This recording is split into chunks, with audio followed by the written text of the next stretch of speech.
Welcome back, guys. As you know, I normally don't make videos about any weekly stuff, I just use the community post for it. But this is so exceptional because last week we just got Oxesia's helmet and this week suddenly we got the Bandit bow appear in Sargon's shop. That's just like getting the two rarest items back to back, which is absolutely insane.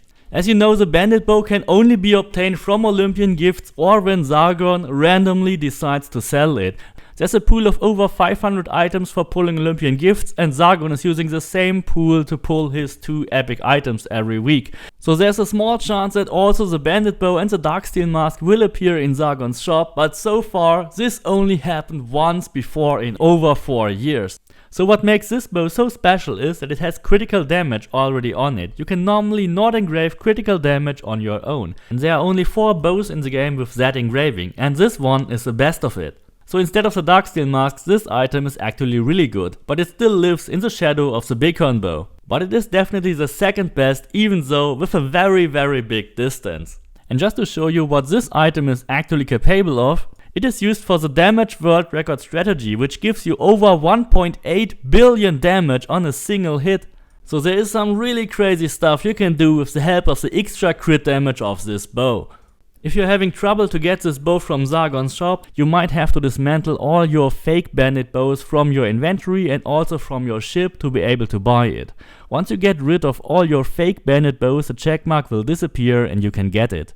Of course, the Bighorn bow will still be the best item in the game and also the best bow in the game, so don't overestimate the power of the Bandit bow. It is by no means as strong or as powerful as the Bighorn bow, but if you want to make an assassin only build, and you don't care at all about your warrior and hunter damage, then the Bandit bow can actually be a really good item with its additional 50% critical damage. Or if you just want to beat the shit out of this game, then the Bandit bow is really mandatory. And for that I've also attached you the full damage world record build and strategy to achieve over 1.8 billion damage. So if you already thought you did everything in this game, then you definitely have to do this. I will first explain you what's actually happening here, because this build is not usable for daily play, it uses some specific mechanics.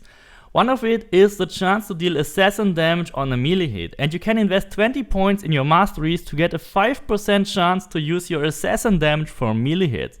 When you then use a really strong attack like an overpower attack, that will also snowball in dealing a lot of assassin damage in your melee hits. And you can use the engraving plus 500% damage when covered in black oil. Of course, that usually never happens and it only lasts for 3 seconds.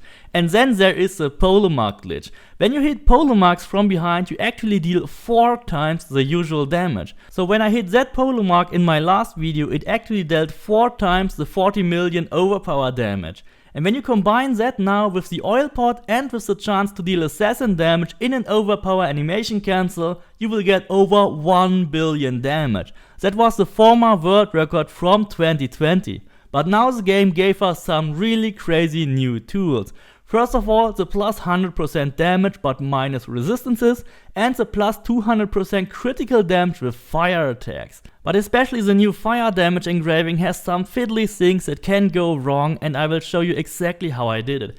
First of all, you should pick an island like Naxos Island and ideally make it Athenian.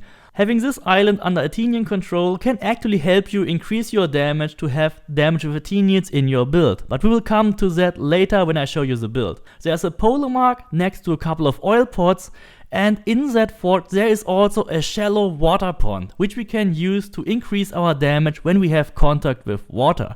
You should first of course clean up the fort, kill everyone there, and then paralyze the polo mark with your paralyzing arrows. Then bring him to the shallow pond and place his head exactly in that direction, so that you have enough room to actually stand in the water and still execute the overpower attack on the polo mark's head.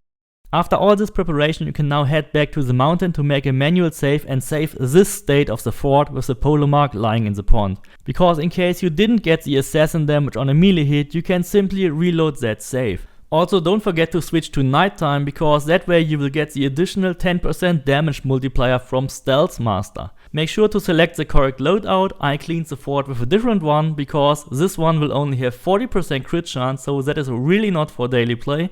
So in case you don't get the high damage from the polo mark, you can always come back and reload that manual save you created here.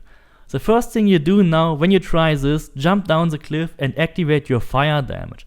Because you have to activate your fire damage to trigger the new 200% crit damage from the Typhon's Mace engraving. You can now kill the enemy, which is always respawning, pick up the oil pot while the fire damage is running the whole time.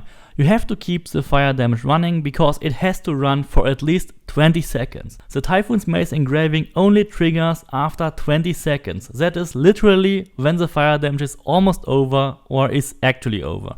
If you check your inventory after a full fire cycle, you will have the 200% crit damage added.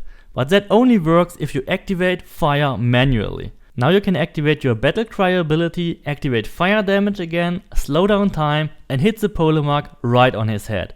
The overpower attack will always cancel because the enemy is lying on the ground, dealing all the damage in a single attack. And if you are lucky, you will get a proc between 1.6 and 1.8 billion damage.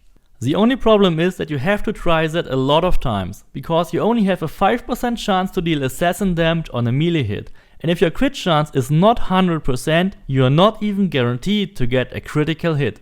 But now let's finally check out the build, and I think this is actually the best build with the best chances for the highest damage. This is of course only geared towards assassin damage, and it uses some very situational perks that are normally not useful at all.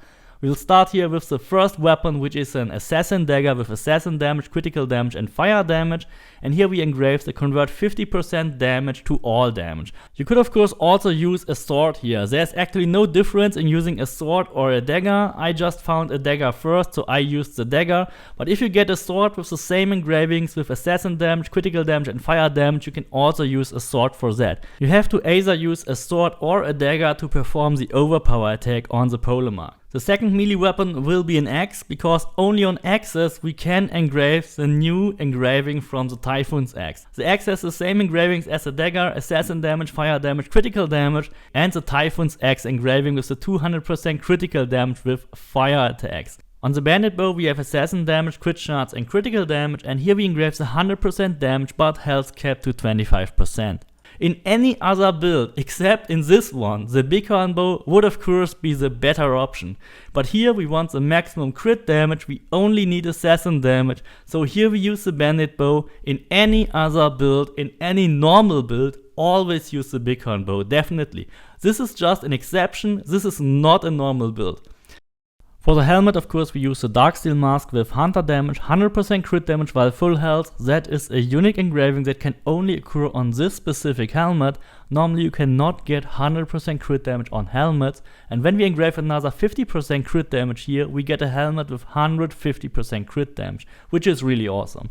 On the bracers we have assassin damage, 100% crit damage while full health, another 50% crit damage, and here we even use the 50% crit damage with warrior abilities. Since the overpower attack is a warrior ability, we have to use the 50% crit damage with warrior abilities. So we get 200% crit damage on the bracers. Then on the belt we have assassin damage with overpower abilities, which is our overpower attack, and 100% crit damage while full health. And here we engrave the 100% damage to all damage types. It is actually debatable if we use the overpower damage here or rather going for Athenian damage. Athenian damage will have 40% damage, damage with overpowers will have 20% damage, so Athenian damage should be better. But we don't really know if Athenian damage or damage to enemy groups actually apply on a polemarch. The polemarch is most likely classified as an elite soldier and classified as elite damage, and not as an Athenian soldier. So I rather settled here with the damage for overpower abilities, because that was the safe bet to get the damage dealt. Of course you can try this yourself and use the damage to Athenians instead. Maybe you even get more damage and actually beat it. On the torso we have assassin damage, 10% all damage and 50% critical damage. There is actually no engraving other than all damage. There is no 20% damage with overpower attacks, there is no damage to Athenians, no damage to Spartans, so having all damage here was the only option. And here we engrave the 500% damage while covered in black oil. And as explained before, that only lasts for around 3 seconds. So that is an incredible situational engraving, only really useful to use in this build for this damage record. Then on the boots we have assassin damage, 40% fire damage, 100% crit damage, and here we have the 50% damage while in contact with water. So we use a lot of special engravings, a lot of very situational engravings that you would normally never use in a build, but they actually make sense when you go for the absolute highest damage possible. The stats for this build are 690% assassin damage, that's all what matters, 30% damage with overpower abilities, 1075% critical damage, and only 40% chance. So you have to do that a lot of times actually to get a critical hit on the polar mark. That is actually the annoying thing. When you even manage to get the 5% chance to deal assassin damage on a melee hit, and you don't get a critical hit, you just have to do it again. The 1075% is of course the value when the 200% from the Typhoon's Mace engraving are triggered. Without that you would only have 875%, but don't forget that you also get 50% for the warrior ability. So in fact you will have a total of 1125 when you execute your attack. I'll just mention the most important abilities here. Archery Master gives us 40% additional hunter damage, which we convert. Weapons Master, Gear Master give us warrior stuff. We use the overpower attacks. We get 40% fire from Fire Mastery. We use Shadow Assassin for additional crit damage and assassin damage. And of course Stealth Master and Slow Time. Then here in the masteries I will only mention the ones which are needed. Hunter damage for the conversion, crit chance, crit damage. In the warrior tree we have the damage with overpower abilities and then either Athenian or Spartan damage. So no matter if you use it in the build, you should max them out here. And then of course max out fire damage. Armor penetration should have no effect, but I use it anyway. We have damage with warrior abilities of course for the overpower attack. Then assassin damage, and here the 10% damage when time slowed down for the slow time bonus. Crit chance, crit damage, damage while full health. Then here further down, damage to elites. Our Polemarch is of course an elite enemy. And then we have the 5% chance to deal assassin damage on a melee hit. That is actually the most important mastery. Without that it doesn't even work. I also buffed the damage when attacking from behind a bit. I normally never use it, but here we will grab every single thing we can.